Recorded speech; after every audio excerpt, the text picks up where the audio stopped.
0 to 1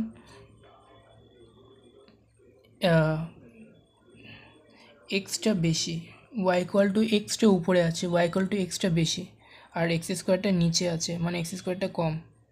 তার মানে conclusion কী দাঁড়ায়, আর যদি এক্স কিউবও যদি ধরি তাহলে এটা আরও নিচে হবে, আরও নিচ থেকে উপরে যাবে।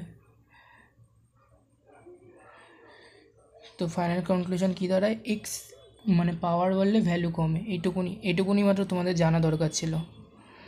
আর একটা জিনিস, তাহলে x greater than x square, আর যদি মাইনাস করে নিই সাইন পাল্টে যাবে। তাহলে এখান থেকে তোমাদের বুঝতেই পারছো i2 গ্রেটার দেন i1 হবে। আর i3 আর i4 মধ্যে তুলনা করছি, এক্স স্কোয়ার গ্রেটার দেন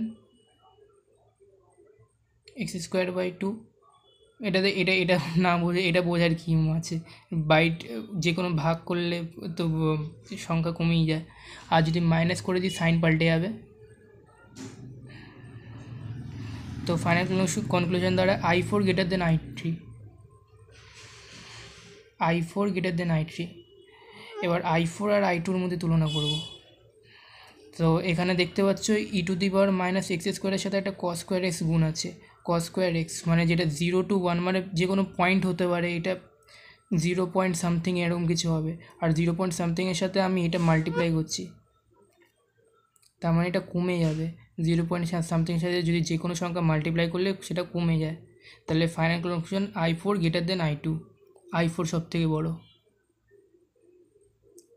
i2 থেকে। ঠিক আছে, ওকে গাইস।